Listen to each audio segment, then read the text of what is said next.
Hello, everyone. Welcome.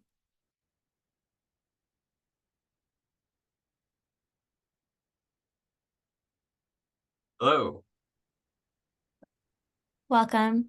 We're having a little bit of trouble with the links today. I accidentally created two links, so I'm just going to try to get Mia and Emily, who are in the other room, over to this one.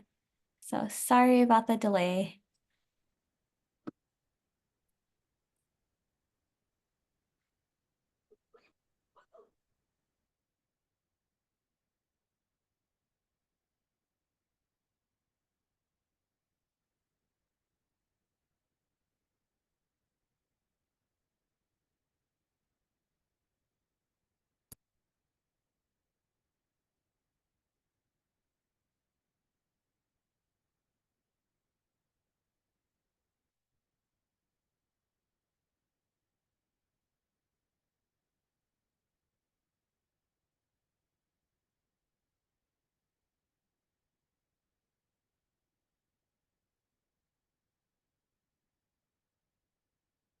Okay, so they should be joining us soon, but welcome everyone. Today we also have Rick and Ken from the tag. Thank you so much for joining today.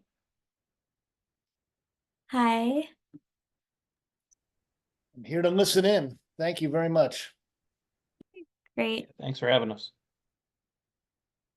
Of course, we are really excited to have both of you. I know that we've been talking about having a lot more EAG and tag um, collaboration. So just really thank you for spending the time. Looks like we also have Gavin Bowman. Thank you so much joining us as a member of the public.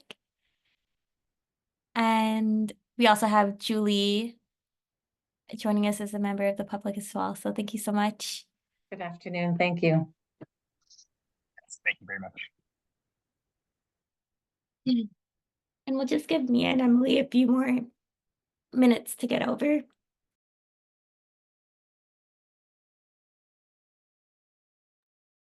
Sorry, I also had a coughing fit. Um,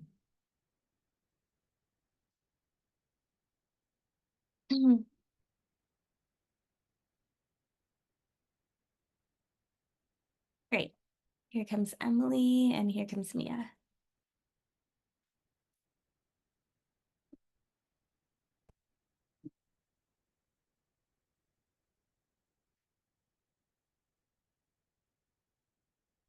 Okay, this looks better. So we got me and Emily and Jeff went up to the wrong room. I think there was another dueling link floating around. So Emily's here and I forwarded to Jeff. So hopefully he'll arrive in the same place as well. I'm sorry for the delay, everyone.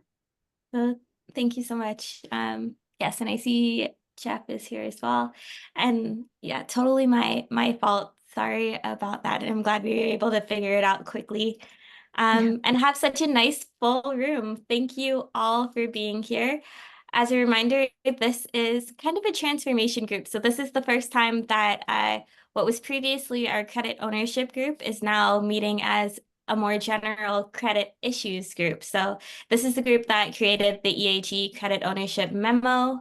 Um, and now we are meeting to kind of transition the group and start touching on some of the other issues of credit or things that relate to credit that might either be incorporated into the final report for the EAG, but also things that might be coming down the line from the PUC that we might want to go ahead and comment on. So I'll go ahead and review some of the potential things that we can talk about, some of the potential things that we can work on. But as always, this is your meeting and you're able to take it where you think it needs to go. So some of the things that we could talk about is one, laying the groundwork for the credit front loading issue. And this is something that we would begin to talk about, but because there's no official straw proposal from the PUC yet, there's still a little bit of wiggle room. And I know that Dominic will be joining us later on. He might be able to walk us down some of the options that the PUC is considering on that front. We also wanted to talk about collaborating with the tag and how to do that on credit issues. So we're just happy to have some tag members here already. So it looks like we're moving forward well on that front. Looking at other EAG issues around credit ownership that might be relevant. So one of the things that was suggested is pulling up the work plan for the PUC and looking to see if there's any areas that stick out as an area that might be a place that could use some additional recommendation from the EAG.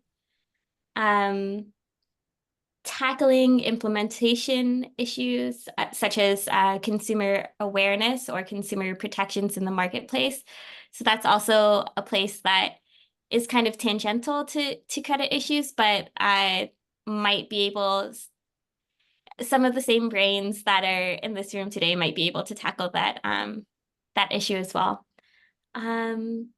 And then just really anything that you would like to tackle that is related to credit issues, credit ownership, etc. So with that, I will hand it over to you. If there's any specific piece that you want to pick up on, feel free to.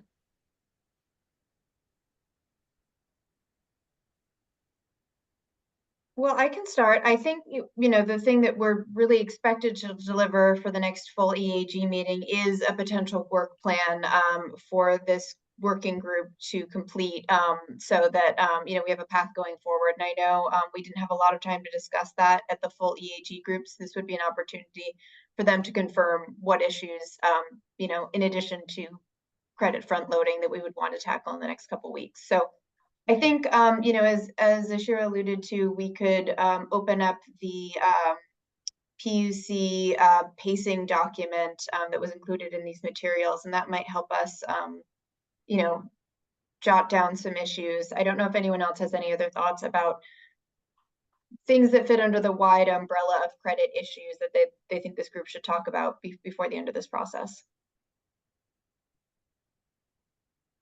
Obviously, it's a broad topic. I had in mind, you know, I think the issue of the LMI credit front loading does impact, you know, pacing. So or I think it potentially could. So I think that would be a good kind of tie in there, as you just mentioned. So, and I see you got your hand up. Yeah, so you use the term front loading. I'm not sure I'm familiar with what that entails. Sure. I'm not sure we are either, but I meant that in the context of Act 18, and I can dig up the language, says something to the effect of the PUC can choose to change the distribution of low and moderate income credits to an earlier schedule. And I'm happy to dig up that language for that group. That might be helpful for us all to look at. Thanks.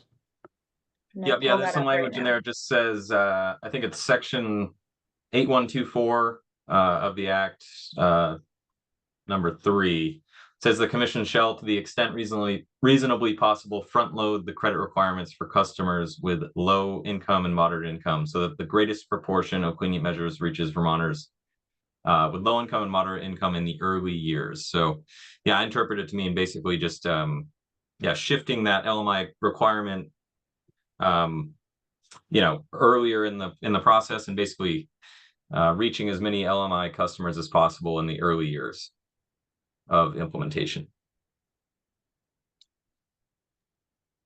Go ahead, Rick. So just to make sure I'm interpreting it properly, that would mean in the early years, the PUC could decide that the program should exceed the minimum requirements for LMI, and then in effect bank those excesses for meeting requirements later in the program, you know, 4 or 5 years down the road. Is that what you're saying? Because that's how I understood it. But is it?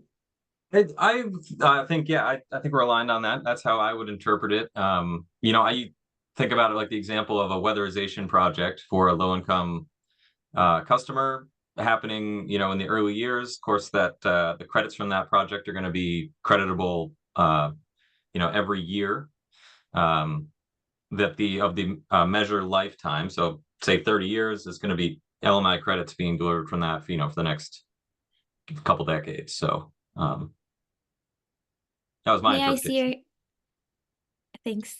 Thanks, Ben. Yeah. May I see your hand? And Matt, I see your hand. I did want to mention too that Dominic is running, he said that he would join us 15 minutes later, and he does have some more information specifically on credit front loading. So if we have like very specific questions, we can ask him as well. But yeah, I'll pass it back over to Mia. Yeah, and we can get more into this later if we did want to wait. But I guess my point is it would be helpful, I think, for this group to be aligned with the tag in terms of, what the marketplace will look like. There's obviously some limit to how much you could front load or bank these credits beforehand, because there's some limit, we don't know what it is, of low income and moderate income installed measures that you could deliver. I just don't think we know sort of what is reasonable or practical. And I think that would help this group figure out, what point would help low and moderate income households more, and what point would sort of drag down the entire marketplace, and where to sort of temper our expectations along that. So I think that's probably a longer discussion than we'll get to in this meeting, but it's, I think, an ongoing one with the tag about what we could expect in the marketplace to adjust our recommendations. But Ashira, I'll defer to you whether you want to close this for now and pick it up when Dominic gets back, or keep going. I think we can continue. There's a few hands that are still up, and then maybe Dominic can fill in the missing pieces. So go ahead, Matt. I'm not sure if I'm out of order here. I apologize for not being in the first 5 minutes, but one of the things that I'm constantly asked by the obligated parties, which is when it comes to the requirement in the statute that for the obligated parties that they have 16% of their credits from low income and 16% from low moderate income. Is that the obligation on each obligated entity, or is that on, so for instance, if one obligated entity overperforms on LMI, I assume that doesn't count for someone who underperforms on LMI. I think each obligated entity has their own requirement. And then also how to handle obligated entities. Vermont Gas, presumably they're going to be here for the duration, for more than 5 years. But obligated parties come and go. They deliver a tanker load 1 year, the next year they're not. They may go 2 years before they come back. How would you handle that situation? There's a lot of known unknowns that I think we really need to sort out. Where EAG intersects is making sure that low and moderate income Vermonters have equal access to clean heat services or equipment or fuel.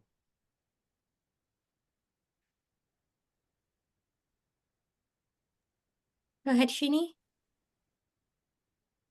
So I think the way I read the language that Ben pointed out to is, I think, at a much higher level. I think the intent of the program is to provide 16% of the credit to the low income and the rest of the other 16% to the moderate income. I would think that that type of criteria at the obligated party level or at a lower group representation will become very onerous to implement and manage. I would like to think that the overall Clean Heat Standard program initially, by front-loading, targets that 32% of the credits and how easily it can be implemented if you target them. So there's a couple of thoughts here to consider. One, all these clean heat measures. Let's just stay with the installed heat measures. I'm not going to talk about delivered heat measures. Just to keep things simple, if it is installed heat measures, to be able to target all the low and moderate income, I'm not really sure that the state has got enough manpower and expertise to go after it. So you have to be kind of selective about that. Having said that, that should be the reason why the limited resources should not be spread thin to go after installed measures across all income groups. I think it'll be a monumental effort to spread limited resources thin across a bunch of different objectives. So the second thing I would like to point out is greenhouse gas emissions is a function of income. Higher income owners have higher greenhouse gas emissions. So by targeting the low and moderate income, the proportion of the greenhouse gas reduction in those front-loaded first years will be much lower than the overall group's representation. So if let's say 32% represents low and moderate income, and the rest of the 68% represents the higher income, the greenhouse gas emissions of installed measures of the higher income group will be much higher than the low and moderate income group. So the state, from an implementation perspective, has to accept that and say, in the initial years, by targeting and front loading, the greenhouse gas emission reduction will be at a lower implementation rate. So.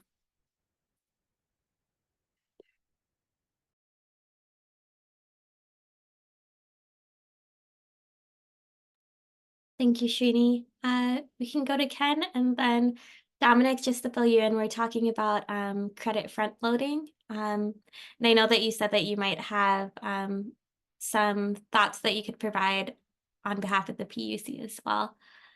Yes, I just want to make sure that the paragraph I wrote and included materials was received by people, just kind of outlining the question.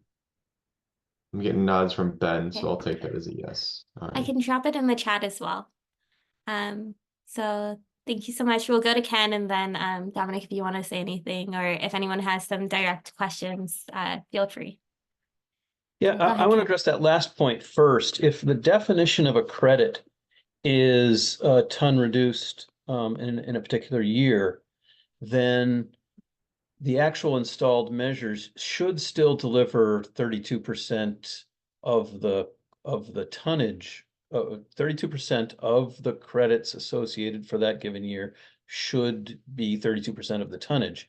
Where I want to put this in the form of a question, whether you've talked about it, because where I think this is going is whether you folks have talked about, because I know we haven't at the tag, whether there will ultimately be a different price put on a credit for the three categories, the low income, the low moderate income, and the other.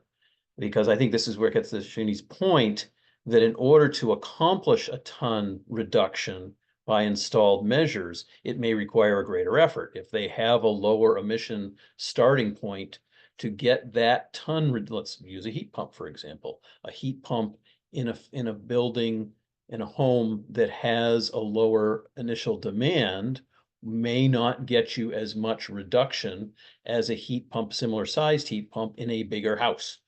So the credits, if credits are established based upon the actual load reduction, then you will need to put more heat pump in to a smaller place, into a lower income place.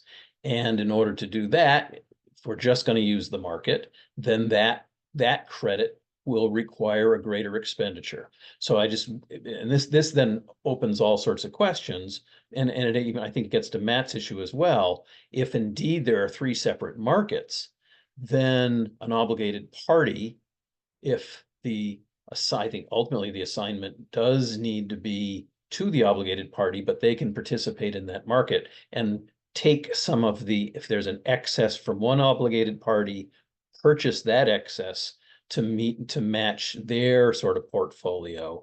But again, it all relies on whether this question, which again has not been raised, but is there going to be a different credit price for low income and low and moderate income installed measures?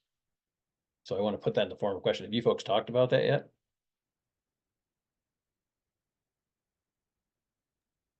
No, we have not. Go ahead, Maybe it's Mia. time. Yeah, that's what this discussion is in part. I'd say personally, I think there's almost inevitably going to be a separate price, for the reasons you mentioned about how much value you need to, or how much cost it is to produce one of those credits. I personally think we should take a look at sort of what we think the market will look like, which is really challenging at this time. But based on what I've seen, I think it'll be virtually all the low income credits, at least, will probably be produced by largely the WAP program and potentially Efficiency Vermont and or the DDA, who's sort of picking up the slack on those, just because those projects we know are really hard to deliver without significant subsidies or full coverage of projects. So, I mean, we don't have to we could really go into a rabbit trail, and maybe this is or is not the time for it, but I think understanding that that's how the market's probably going to work certainly will impact what the market looks like and sort of what projects can be produced and potentially at which prices. So I'm kind of just expecting those two sort of delivery paths for most of those projects. How that will result in prices, I don't know that we can, but I imagine they will be different between market rate and certainly low income projects. Matt? Yeah, Mia is exactly right. The LMI credit market will likely be the DDA ceiling price that is set in a budget as approved by the PUC. So the DDA is going to come up with a number that says we can do these things and at this cost, and that's going to translate into a credit cost, and that will be the highest price that an obligated party pays for that 3-year period. That's how I envision it. And the low if you're an obligated party, you don't want to pay that high price or whatever the ceiling price is, then you can do the work yourself or obtain those credits otherwise and lower that obligation fee or that compliance fee. And Mia's absolutely right that it would be most likely those would be the hardest credits to obtain. And it would be much easier to simply pay the DDA or the Weatherization Act program for those hard to get credits at the stable ceiling price versus the price that's going to go up and down, which is based on whether you can pay to get those credits yourself from somebody else, or you can earn those credits at a cost yourself as an obligated party. So in that way, I think the program does work. And the hard part is figuring out what that DDA ceiling price is, especially if the DDA or the Weatherization Agency is only going to be mostly working for those LMI credits. Because if all the easy, cheap credits are gobbled up, they're going to be, it will change the ceiling price as I see it. And I'm not quite sure how, but I'm keen to find out.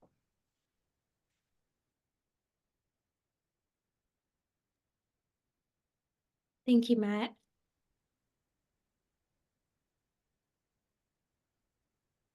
Any other thoughts? Yeah, go ahead, Mia. Yeah, so ultimately, I mean, as we look forward to like what we could do to work with the tag to help answer some of these questions, I mean, I know the tag hasn't gotten very far along this, but the more indications from a technical standpoint about like sort of any early indications about like credit costs or how many credits, like I know this is definitely a work in progress, but it's going to be hard for us to say you should double the low and moderate income requirements in the first 5 years or something. Like this is just an example. Like we don't know if that's even possible or how much it would cost or how disruptive it would be in the market. So I think that's going to be a sort of a technical challenge we run into. It's not, I mean, from a basic equity standpoint, I think it would be likely that we would conclude that it would be better to front load those benefits, but not if it sort of destroys the entire marketplace while doing it. So understanding where we sort of the room we have to work in, I think will be helpful. And it would be interesting to know from Ken and Rick, the sort of how soon we would know any level of that information to understand the parameters that we're sort of going to be bound by. I don't know if you have any thoughts on that. Go ahead, Ken. Yeah, I'll start. You've expressed a need that we have not addressed, and I probably will in the next week, through reaction to the pacing proposal, lay out some steps to get us there, because I think the sequence right now is really a wait for the potential study, which an earlier draft will come out before September, but it still will be August, in order to understand the number of credits in total, as well as the number of credits that fall in the LMI categories. And I think we can do better than that, in part because we have creditable activities now going on for almost a year and a half. And I think, because I've seen in some reporting that Efficiency Vermont has identified the proportion of some of its incentives that go to lower, and I don't know if they use the exact definitions that will be used under the PUC process, but still they have a number of the proportion of incentives that go to lower and moderate income households. And it is significantly less than 32%. And then wrapping in, and what we have to do is then equate or wrap in the weatherization program creditable activities. But I'm pretty sure, kind of with back of the envelope calculations, that those are not going to get to the level of 32% of the existing creditable activities that are undertaken. So, so that, and for the early years of obligation, the working with the existing creditable activities is going to be the starting point. So to talk about a front loading that goes beyond the 32%, beyond the 16 and 16, you're right, is going to be even harder because of, a significant portion of credits are already out there. So you have to go from a point which is below 16 and 16 up to 16 and 16, which we have to do. And then to go beyond that in the early years of obligation will be harder. And yeah, and I think what it's ultimately, well, I shouldn't say ultimately, one of the real threshold questions then, which is going to be in the pacing document, is establishing that early obligated years credit number in total. And therefore, if you just use the 16 and 16, you'll have the low and moderate income numbers as well. If you establish that, we'll call it, I'll use the word conservative, at a low amount, then it is possible to provide additional resources to accelerate that and get some credits banked early. But establishing a low amount in that first year makes the out years getting up to 2030 harder. That's why, the draft document talks about a straight line, although it doesn't say whether straight line starts at 2026, which is the first year of obligation, or starts at 2024, which is the first, or 2023, which is the first year of eligible activities. If you start at 2026, that might be a relatively low number, but remember the 2026 credits include all of the activities in 23, 24, and 25, as well as 26. So you get that 26 number, and then the 27, any increment above 26 has to be accomplished in 27. So that leads to a de facto real acceleration if you start straight line 26.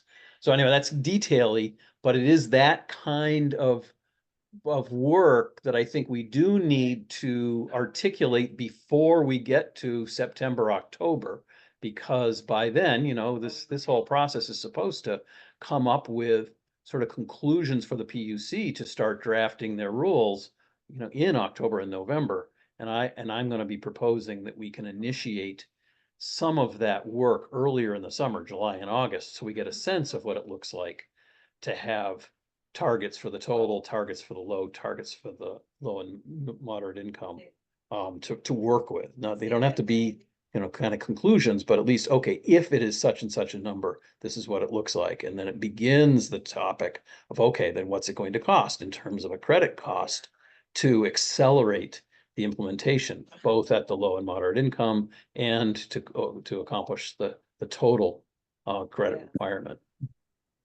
So we'll go over to Srini. Matt, it looks like you have something to say as well. And then Ben, do you also have something to say? Yeah, I definitely can. Okay. Yeah. So we'll go through Srini, Matt, and then Ben, and then we'll open it up for public comment. So I think maybe there needs to be some reasonableness, listening to Ken here, reasonableness in our approach here. I'm looking at the language more carefully. The second paragraph talks about it directs the commission to the extent reasonably possible. Okay, that's a big qualifier there. Big extent reasonably possible. front load the credit requirements. And it also talks about the low income and moderate income so that the greatest proportion of clean heat measures reach Vermonters with low and moderate income in the early years. So this is where I think a data-driven approach may be helpful here. So let's say, for example, our implementation rate today is less than 5%. It's less than, I'm just going to throw out a number. I'm sure that can be verified through the programs we have today. How many low and moderate income Vermonters are actually getting the benefit of installed as well as delivered measures today. You can look at the history of 3 years, 5 years. Then you can have a learning curve and say that if our starting point is less than 5% based on 3 or 5 years of data, then you can assume a ramp-up schedule that is reasonable, that walks up to the 12% in the low-income category, that walks up to the moderate income in the moderate income category. I think something like a data-driven approach may be an effective way of starting a discussion with PUC and say that, hey, look, this is what we think is reasonable, and this is how the ramp-up schedule should look like, instead of aspiring to, push the 16% from the get-go, which will be unreasonable for each obligated party. I think I read that as a very onerous expectation to meet. So I think it should be data-driven. So that's what I would like to suggest. So between now and September, if you can establish the data on implementation rate within Vermont, then I think you have a good basis to say this is what the ramp-up schedule should look like. Thank you. Matt? Yeah, I think I'm just echoing what Srini and Ken were just talking about, which is if we had an inventory of the clean heat measures, equipment, fuel that have gone in place since the program was allowed for those measures to be counted from January 1 of 2023, I think it would inform us on what the cost of the program is going to be. If we had found out that we added up all the low-income weatherization and all the actions taken by Efficiency Vermont, and then we had some sort of an inventory of what the obligated parties already had in pocket, what the heating contractors had that could be attributed to LMI, then we would have a better understanding of what the marketplace would be starting in 2026 if the obligation starts at that time, if this program is implemented, because it all comes down to cost. What is the number that it's going to take in order to reduce emissions over the 5-year obligation period till 2030, 40% below 1990 levels? What's going to take to move that market? And I don't know how you would I'm not a consultant, obviously, but how the consultant would derive that number without knowing first what the existing inventory of LMI credits are collected from January 1, 2023 up until whenever the counting starts. Thank you, Matt. Ben? Yeah, so that's a great point. And I do think, the majority of the inventory of those early action credits for LMI folks is going to be from the EAC credits, or early action credits created by the WAP program. And I just kind of wanted, tangentially from that, wanted to just point out too that the suite of, the measure mix for the low-income community is different than the general measure mix for, a non-LMI credit.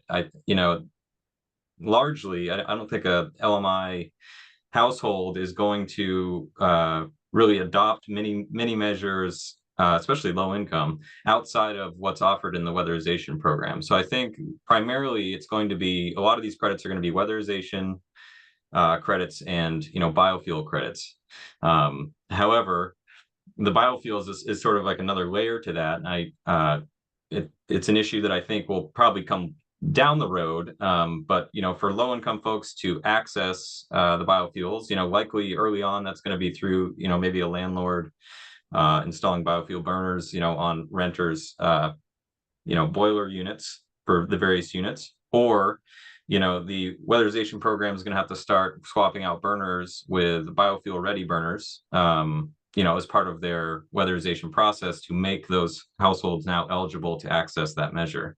Because many of these households have very outdated heating equipment, and so, not able to access the above B20 blends right out of the gate without a swap out. I know we've talked about that a little bit, Matt. I don't know, like let's say you have like a 1980s boiler with a I know. I old, just want to say that the market is changing so fast. We're not even selling B anymore. We're selling R. If you look at your okay, bill of lading for any company coming from Albany, it's not B, it's R. It's the renewable renewable diesel. diesel. Different product. Okay, well, that's great to Really hear. different Yeah, because product. I had a concern, just like that a traditional Carlin burner from 20 years ago is not going to be able to, would need to be swapped out. So there is some concern there. But if it's renewable diesel, that's a different story, and I think that's actually a very good, maturation of the market. But yeah, so just broadly wanted to point out that the mix of LMI credits is going to be different, and as Matt pointed out earlier, it's going to be more costly to acquire those credits.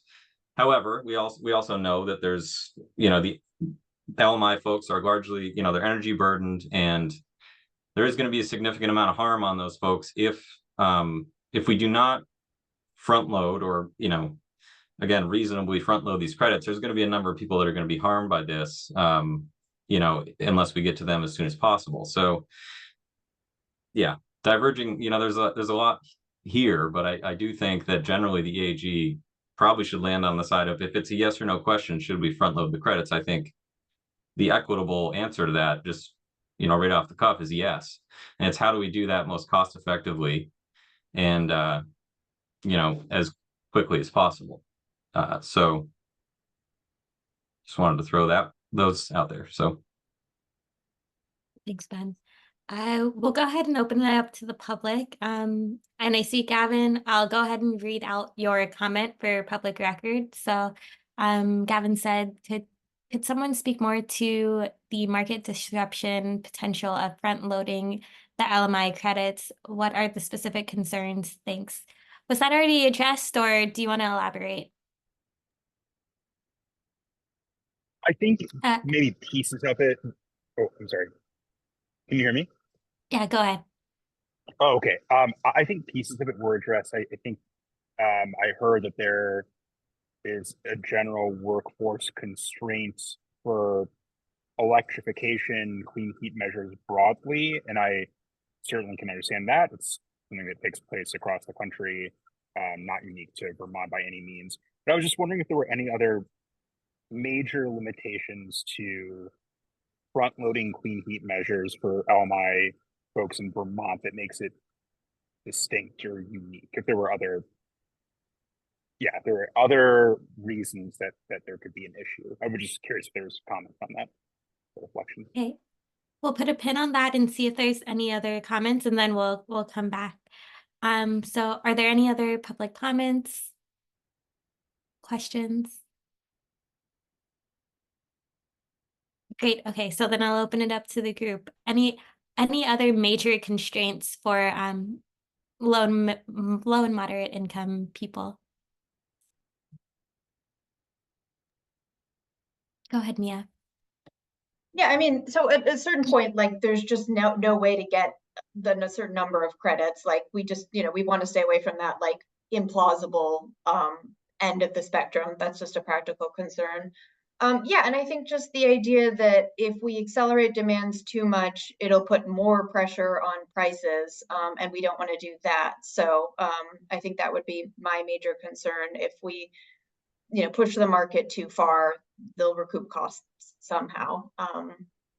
So those would be, I think, the two most obvious problems with excessive front loading. And then one thing I had also wondered, but I don't really know how we can know, is like, if there'll be any attempt to try to model how prices will respond to this. There's a lot of unknowns, and fuel prices have their own trends, but like I'm wondering if people, like the idea to front load the credits is to help prepare people to reduce their energy use upfront so that they're, avoid the worst of price increases. But I imagine, and maybe this is wrong, as credits get harder to get, prices, like the rise in prices might not be even. So I'm wondering if the worst effects from the potential effects of the clean heat standard maybe felt in like 3 years versus 1 year or something. Like I don't, again, I'm kind of vaguely wondering this, but like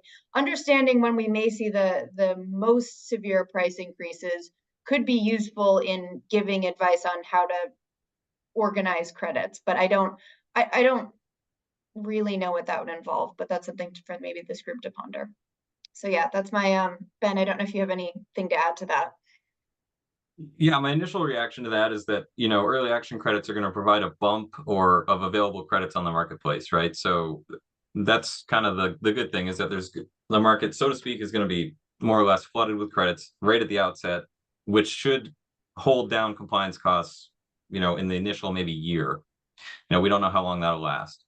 And then maybe they'll the compliance costs will go up after that. But kind of related to what you were saying is like, and talking about overall program costs, one thought that I had kind of coupled with the pacing discussion that's also happening right now is, if you were to, and I'm just kind of throwing this out as a hypothetical, if we were to front load these LMI credits, as I just stated, probably the majority of those is going to be through the weatherization, weatherization credits. Those are high value credits, both in cost and in carbon reduction. So if you were to front load those, you're essentially front loading costs, obligation costs right up front. However, simultaneously, you're also making the compliance costs in the out years more affordable, because if you're front loading the weatherization work, which is going to be, again, more expensive, bigger bang for your buck, these are going to be projects that are credited over time. Obligated parties, by the time we get to the end of, out to 2040-ish timeframe, they're going to have these weatherization credits rolling in year over year from the work they did in the initial years, or the investment they put in the initial years, thereby making it easier to meet their obligations in the out years. So if we're looking at overall program cost as a whole over the 3 decades that we're talking about here, I think net, we could be talking about a similar compliance cost, whether or not we front load or not. And in that conception, a front loaded credit, front loading these credit requirements would reduce harm on our low LMI population, while also essentially having the same compliance costs over the lifetime of the program. So that's just one kind of conception of this that we had thought of at the department, that wanted to throw out there. And it's like, basically, and you couple that with the pacing question, where you're kind of getting this bump, or the pacing line could potentially end up being, if you front load these credits, could potentially be a steeper reduction in carbon initially, which is good for GWSA target goals. And then, that pacing line, if you're talking about a straight line, would be shallower in the out years. So we could see it that way and just take overall program costs as kind of just this one thing, and then just where do you want to shift that cost to, in the beginning or the end of the program compliance? Just a thought.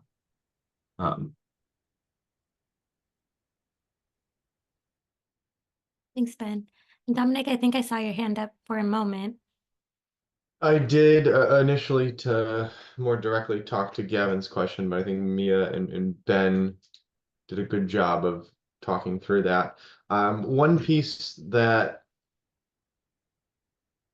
of the balances that I see this question trying to strike is, the more you front load LMI credits, the higher the cost of the program in general. Therefore, the larger the price impact on everybody through fuel bills, but especially LMI households, because of A, energy burden, and B, it's harder for them to make the electrification transition.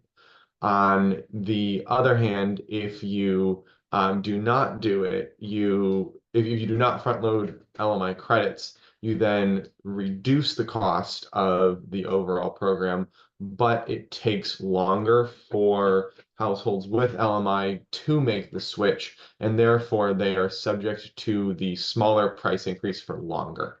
And so, to Gavin's question, that I think is the balance that we try to strike. If you do a lot, you just skyrocket the price of the overall program. And that's, I think, a bit of art to land in the right place, and it's a set of priorities and assumptions that get you there. One of the other concerns that we had in the commission, I'd be very curious to the extent that this group thinks it is real or relevant, is because this sector as a whole is moving very quickly and is being turbocharged by state policies like this, but also money coming from the federal government. Is there a concern that if we front load LMI credits, we are locking those households into technologies that are quickly becoming outdated? And those households are unlikely to be able to make the leap to the next technology before the end of the life of the current technology. I know that's a pretty conceptual concern, and so I first want to hear from this group if it is a concern worth having, and if so, how consequential? Ben? Yeah, it's a great question. I would say, generally, I think, technologies that are most likely to change over the lifetime of the program would be heat pump technology, for example. We know, for example, that the transition from R410A refrigerant to R32 refrigerant is occurring now. Much lower GWP, about 50% less GWP in that refrigerant, which helps GWSA target goals. But broadly, I just did want to comment too that weatherization really has changed tremendously in the last 15 years in terms of the materials used.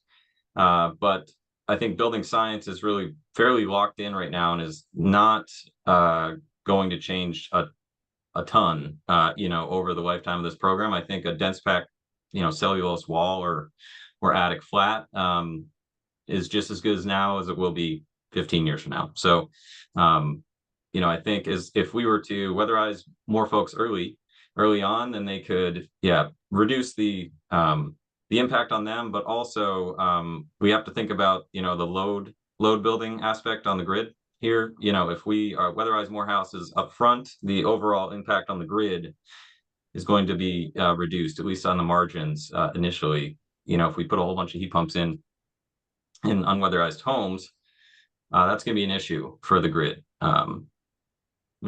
for sure. So yeah, just initial comments on that. We'll go to Srini and then Matt, and then I have a few closing questions for the group. So go ahead, Srini. Yeah, so I think Dominic, to answer your questions about technology, to me, the 2030 target of 40% reduction seems to be like the overriding objective here. And this is 2024.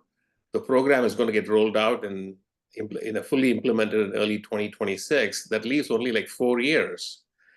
So it's hard to see how a technology that is being developed or being prototyped today will be accepted widely in the marketplace and ready for mass adoption starting 2026 to make a huge difference.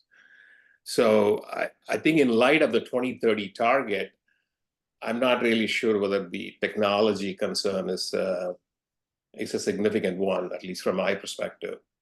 I'm not aware of something, other than the refrigerant changes that Ben talked about. I'm not aware of any revolutionary heat pump technology that's going to cut down the cost by 50% in the next couple of years. I don't think there is anything like that. From my perspective, if we keep the 2030 target as the biggest objective that this program has to meet, and what is the realistic expectation for the LMI group in ramping up to that 2030 target, I think that's what we need to focus on. I'm not as much concerned about technology. So. Hey, Matt and Rick, and if you could keep it brief, because I do want to make sure we get to the close and then any public comments we might have. I just came back from the Vermont Energy Conference last week in Manchester, and one of the comments that was said to me that speaks right to what Dominic said, which is we've installed 65,000 heat pumps, or 65,000 homes have a heat pump, at least one heat pump. And what if we go back into a home and install a second one because because they're 90% of them are ductless, right? So they're heating spaces, not entire homes like a outdoor compressor unit would for a forced hot air or forced cold air. What if we install a second one? Would that receive a different credit than if we were just doing it in a home that was oil? What if we're replacing some of these old heat pumps that we've installed 10 years ago that were built primarily for air and really just the shoulder seasons, and install a more advanced one that would take a better heat? Like, those are some of the things that, in terms of the sales force, the people that are going to sell them would want to know in terms of how much credit they're going to generate. Thank you, Matt and Rick. Let me respond to Matt first, or just riff on Matt. I would think, Matt, as a general matter, although not without its complications, those questions could be answered, and the credit value for those, I mean, that's the sort of technical thing that we do, and those questions could be answered. And certainly one could imagine that second heat pump not having as much impact as the first. It would depend, of course, as it may have more impact if in fact you are, of course, turning off, your oil-fired boiler. So yeah, I think those questions could be answered, but again, they're not, I don't want to, sort of dismiss them as being, simple. And just Dominic, I agree with Srini. I'm not much worried about technological change and the locking in of the early adopters. I guess I'm not that much worried about it because they'll be benefiting still from the technology they have. And there's almost nothing to be done about it except to wait. And waiting, in my view, is certainly not an answer. Unless by waiting, I mean, the only reason you would wait is if you thought you'd get more emissions more quickly. In fact, by waiting, I can't imagine what that scenario would look like. But yeah, I mean, I could invent a technology that suddenly did that. But no, I mean, we had this question came up with our efficiency programs 40 years ago. When we were dealing with compact fluorescents. Well, there ain't no more compact fluorescence, and the technology changes, and clearly a compact fluorescent is not a 15 or 20-year technology. I get it, but that's what happens. And actually what we're doing here is we're accelerating technological change by creating this demand. So yes, early adopters will end up getting new technology later than the later adopters do. But I don't think that's a problem.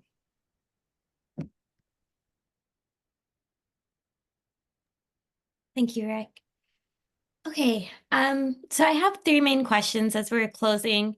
One is, how do we want to move forward with this conversation? So do we want to give written input about where we think we should go? And is this also something, written recommendations to the PC, and is this something that we want to do jointly as a EAG and TAG group, or is this something that we want to do separately? So just envisioning what the next steps are from this conversation that has been very fruitful.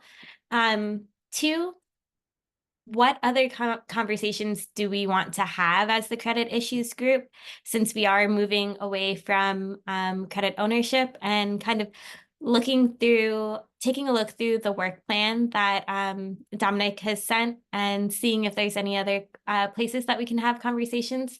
And the third part, which is the one that I'll ask for first, is anybody willing to report back to the EAG about what we've talked about in this meeting? So I'm going to start there. Mia, I see your hand, unless it's volunteering, which as the chair, maybe you shouldn't, but it wasn't volunteering. I had another follow-up about our group, but I'll let someone else volunteer.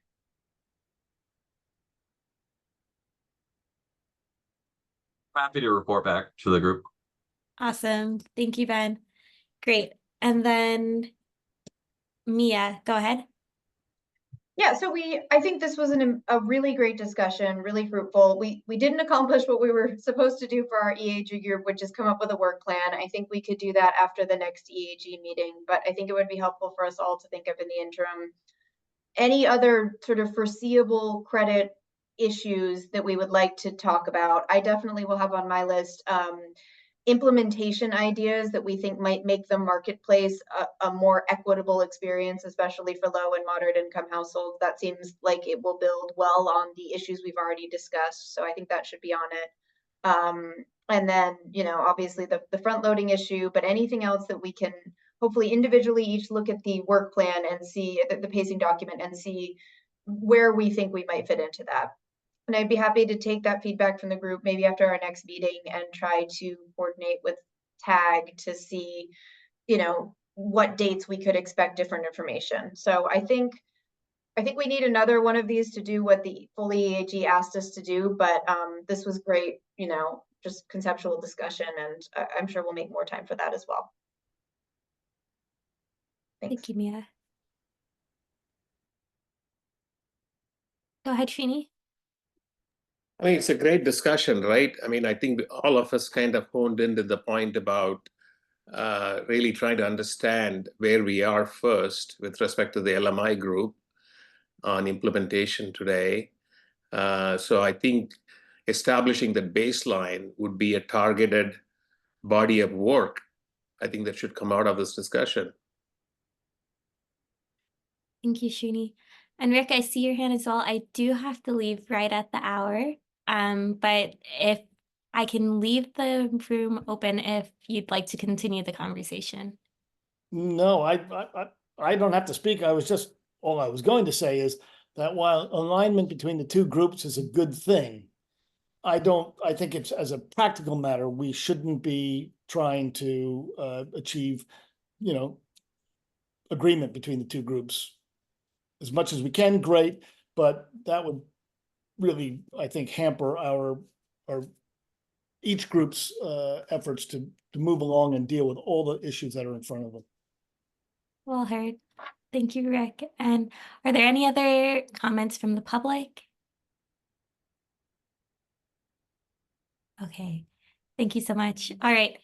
Well, thank you for today's meeting. We'll see you at the EAG meeting, at the TAG meeting, and at subsequent credit issues meetings. So thank you all and have a great day. Thank you, Sheila. Have a good day. Thanks, Bye-bye. Ashira. Bye. Thanks, everyone.